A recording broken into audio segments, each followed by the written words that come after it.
Good morning and assalamu alaikum. Welcome to the Smart School City Campus online maths class for grade 7 textbook page number 59 exercise 4b square and square roots.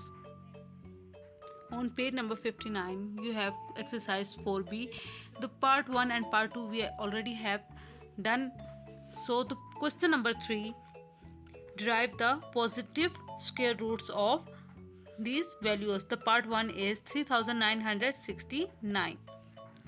Now look at here, you have question 3969.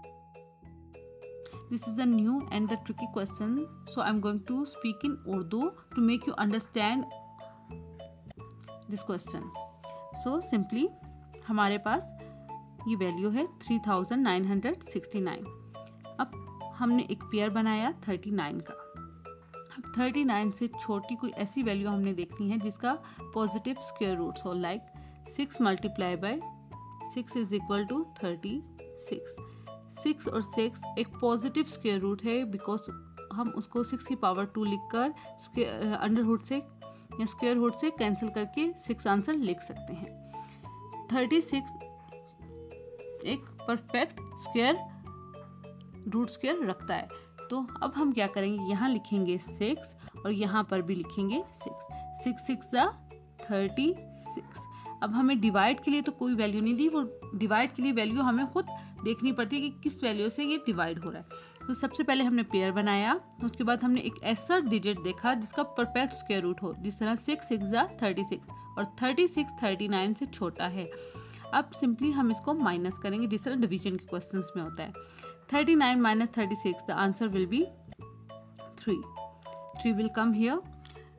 अब इसको बाकी को solve करने के लिए हम 69 नीचे उतार लेंगे. अब हमने नेक्स्ट स्टेप क्या करना है ये आप गौर से देख लें. अब हमारे पास ये 6 था, ये 6 था. अब हमने इस 6 के अंदर 6 को प्लस कर देना है. इस 6 के अंदर इस 6 को हमने प्लस कर देना है. हमारे पास आंसर आया 12. अब हमने क्या करना है, अब 12 के साथ हमने कोई ऐसा डिजिट देखना है जिसको हम यहाँ पर भी यूज़ कर सकें और यहाँ पर भी. जिस तरह अगर हम 12 के साथ 3 लगाते हैं और उसको 3 से ही मल्टीप्लाई करते हैं, ये देखिए ये दोनों चीज़ें आपने सेम रखनी है. 12 के साथ आपको ऐसा, अगर आप 1 से करें तो आपको 1 से ही मल्टीप्लाई करना है. अगर आप यहाँ पर 2 से मल्टीप्लाई करें, 12 के साथ 2 लगा रहे हैं तो आपको 2 से ही मल्टीप्लाई करना है. अब इसी तरह हम 3 से करेंगे. 3 3s are 9, 3 2s are 6, 3 1s are 3. The answer will be 369 and you need 369. So it's a perfect root square. So you will write 3 here and 3 here. 123 multiplied by 3, the answer will be 369 and it's finished. अब आपको दोबारा समझा रही हूँ. जब आपके पास ये value होगी तो आपने सबसे पहले पेयर बनाया दो वैल्यू का, जो फर्स्ट 2 वैल्यूज थी. उसके बाद आपने एक ऐसा डिजिट सोचा जिसका परफेक्ट स्क्वायर हो और वो इस डिजिट के बराबर या उससे कम हो.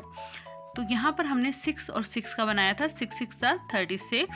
36 एक परफेक्ट स्क्वायर रखता है 6 और 6 का. अब 6 6 36 तो आ गया, उसको हमने सब्ट्रैक्ट किया तो हमारे पास 3 आंसर आया. 69 हमने यहाँ से उतारा और उसके बाद हमने इस 6 के अंदर इस 6 को प्लस कर दिया तो हमारे पास आंसर आ गया 12. अब 12 के साथ हमने ऐसा डिजिट लगाना है जिसको हम उसी डिजिट के साथ मल्टीप्लाई करें. जिस तरह हमने यहाँ 3 लगाया था तो हमने 3 के साथ ही मल्टीप्लाई किया. अब 123 को जब 3 के साथ हमने मल्टीप्लाई किया तो हमारे पास आंसर आया 369.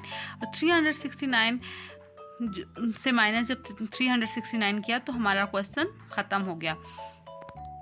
यहाँ पर एक लास्ट ईयर की कॉपी है, वहाँ पर कुछ क्वेश्चन सॉल्व हुए हैं. आप इस वीडियो के एंड के अंदर ये आप आराम से देख सकते हैं. ये क्वेश्चंस के आंसर्स हैं.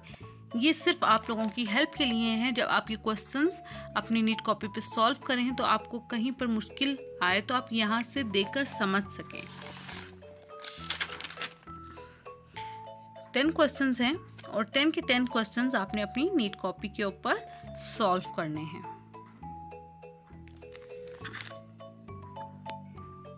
You can see that question number 3 part 1 to part 10.